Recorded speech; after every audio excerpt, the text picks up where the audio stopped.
Hey everyone, welcome back. This is episode 3 of our series Spring Cleaning.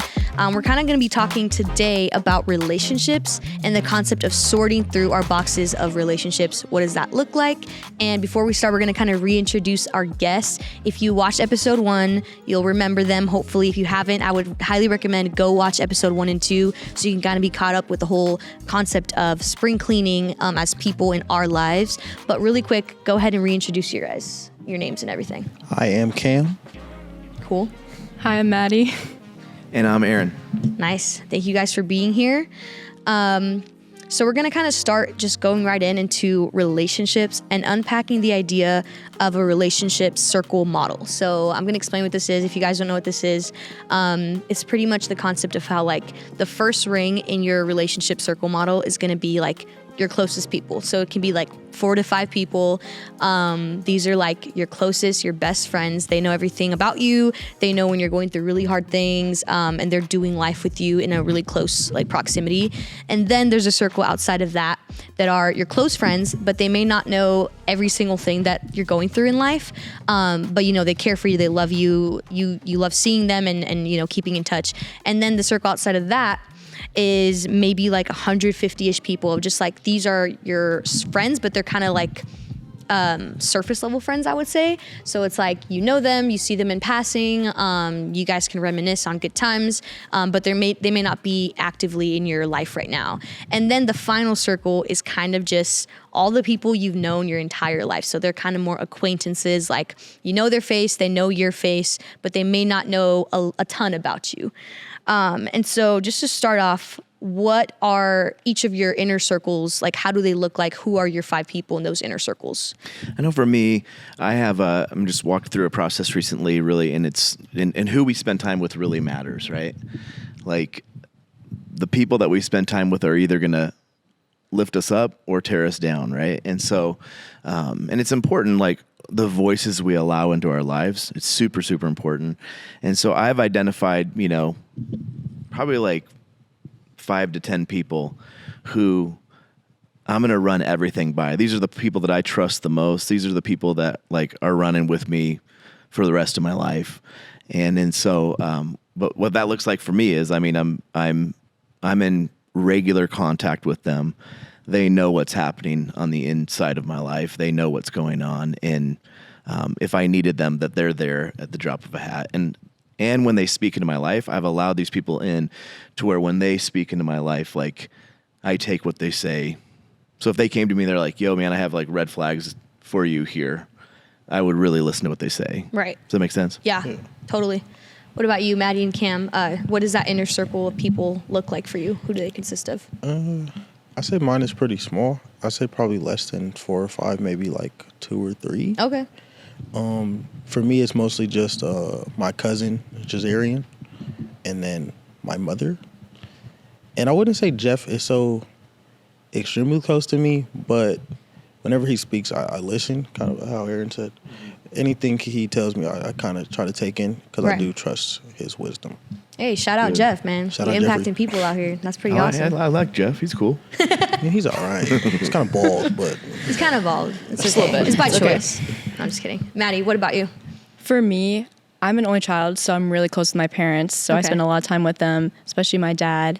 And also just like some of my friends, I've like known them for years. And then I've recently grown really close with the people in my small group and just getting to that's know awesome. them on a deeper level. That's really good. Small groups are I always telling you guys like that are in students, when I was growing up, I didn't have a youth ministry to like have small groups with. So it's like such a blessing you guys get to have that, seriously. Yo, what does it look like for you? Okay, yeah, sure, we'll do that. Thanks, Aaron. Appreciate that. I'd say for me, I kind of talked briefly about this in episode 1, but I'm still kind of new in like letting people in like my vulnerable spaces. And so, but I would say right now, probably my cousin, she's like one of those people that she's like kind of seen me grow through life and go through a lot of like dramatic changes. And then even like people that I've met during small group too, in my young adult small group, I feel like there's some girls in there that I've been really feeling like opening up to, and they've been just, I don't know, just really understanding me and being there for me. So when we're thinking through this inner circle of people, what parts of your life are they invited to that others are not?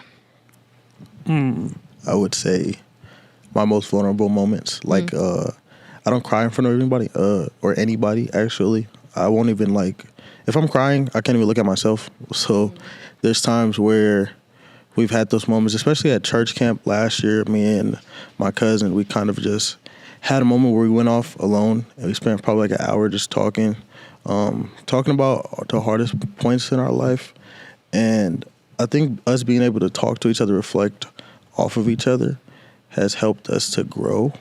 So I would just say the most vulnerable aspects of me is something that's the only person that has ever like actually witnessed that. Right. So yeah, That's awesome. And I bet me. that moment at camp is like going to be a defining moment forever for you guys. Yeah. Like that really like showed you that he can actually be that person. That's a big guy. He was laying on me out. So, oh my goodness. That's awesome. I love that. What about you, Maddie?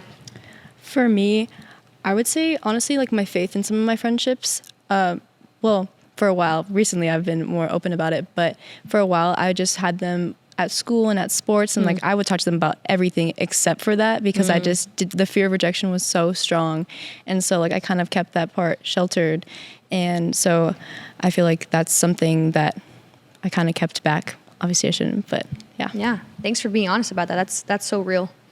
Aaron, what do you think? Yeah, I think, one of my faults that I would say is that I have too many people that I tell everything to. Right? Like I wear my heart on my sleeve, and so I just kind of like anybody asks me, I'm like, this is what's going on in my life. And so, but one of the things as I'm getting older and realizing the importance of having a smaller group of people that I 100% trust speaking into my life, that I'm learning to invite those people into all areas of my life. And as much as I want to share and talk to everybody, I got to kind of like hold my tongue, because one of the things that I've done, I think through the years, is because of the fear, is I've allowed other people's opinions to shape how I make my decisions. So it's like, does that make sense? Yeah. It's like Sure. I allow, like I'll go to them and be like, what do you think about this? And then they're like, I think you should do this. And it's like I then go and do that instead of like, and so sometimes I just talk to too many people, and so now I'm scaling that back and going, these are the people that are going to run with me forever. These are the people that I trust, and so here's what I want to do. What do you guys think? And inviting them into that conversation, that type of thing. So I love that. That actually helps to kind of segue us into our next point, just kind of talking about rearranging the people in our lives and kind of like the places that they've been in. And I feel like as teenagers, even just people in general, a lot of times we, just to let anyone know anything about us, like for the sake of being transparent, like we do wear our heart on our sleeves. And so why is that like a bad thing to do? Why is that a bad model? And I know, Aaron, you kind of answered this, but what do you guys think, like just to be in that place of like being so transparent with everyone, like why can that be a dangerous place to be in? I would say being too vulnerable sometimes is it's not safe. It can get you in some pretty sticky situations sometimes. Honestly, just learning not to hold everybody to the same standard. Honestly, you may love everybody the same, but you cannot have everybody sitting at the same point in your life. So, if there's only 3 chairs in the front row, you can't move all the chairs down from the second and third rows to make more space. You're just going to have to find out who are the 3 people that deserve to be in the front row.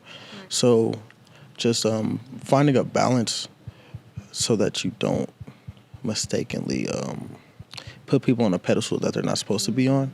Because I know I had a problem in the past with idolizing people I may have looked up to or thought were really cool that honestly weren't as cool as as I made them out to be in my head.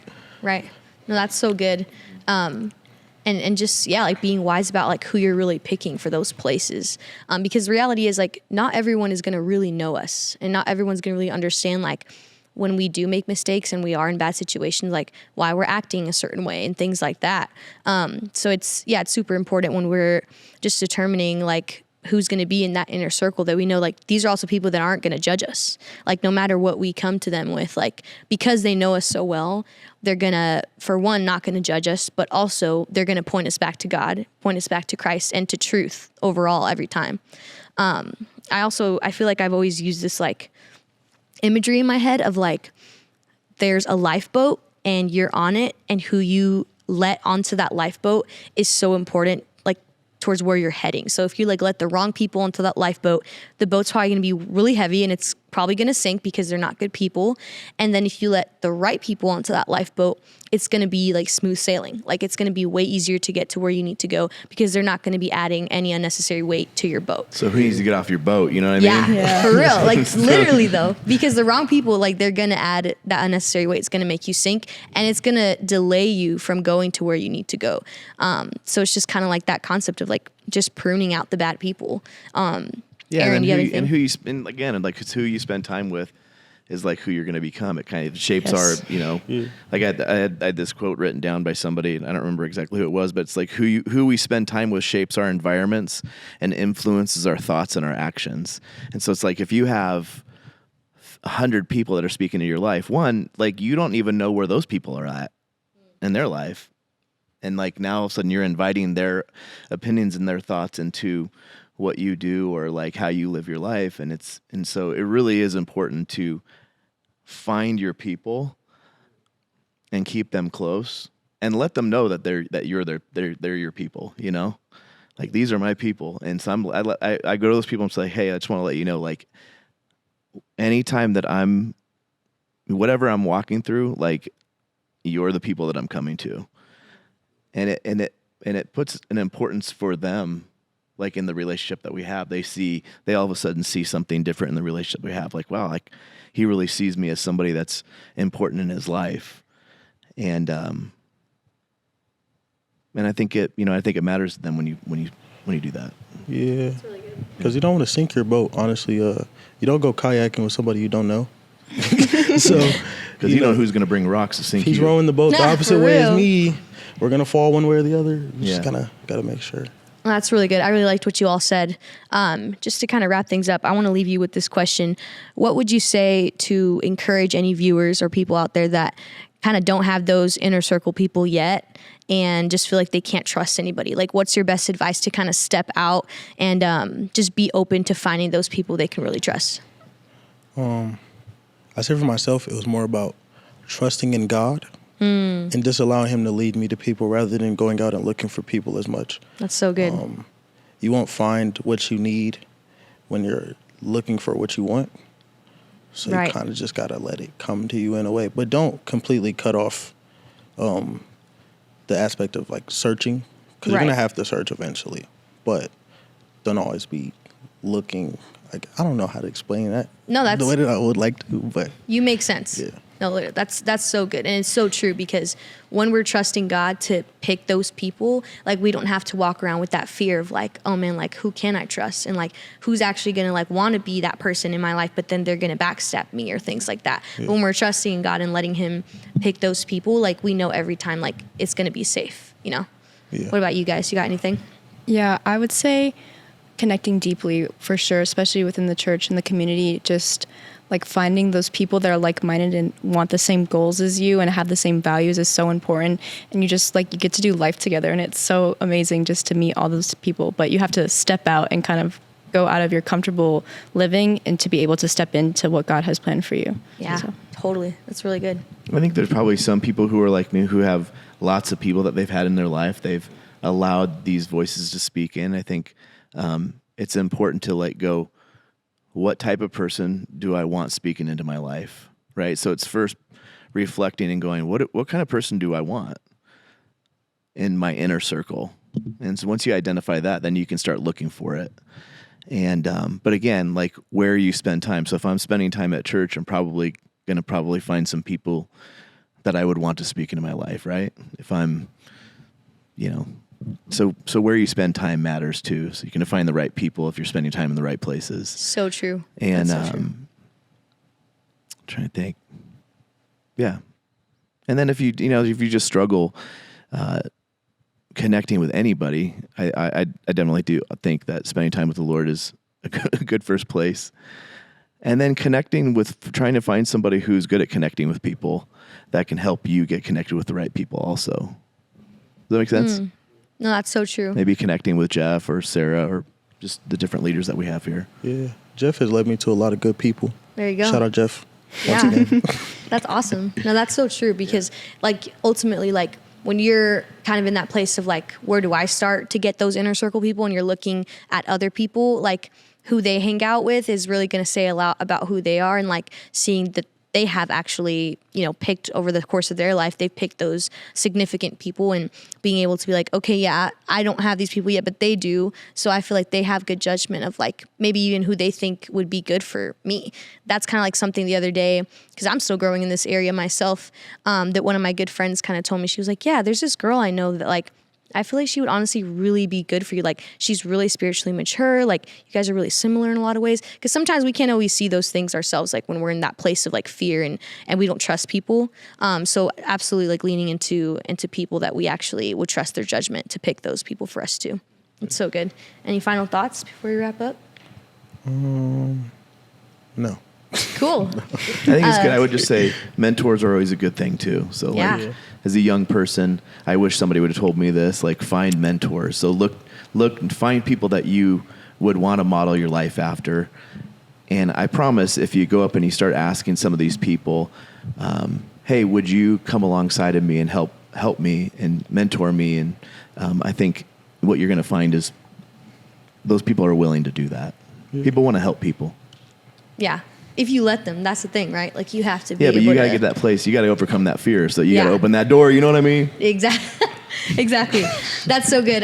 Thank you guys all for what you said. Yeah. That is the wrap up for episode 3 of spring cleaning. So stay tuned for next week, episode 4. We're going to be wrapping up the series talking about what is the end goal? What is the blessing? Why is this whole spring cleaning important for us? And what does God really want for our lives? So thank you guys. We'll see you next time. God bless.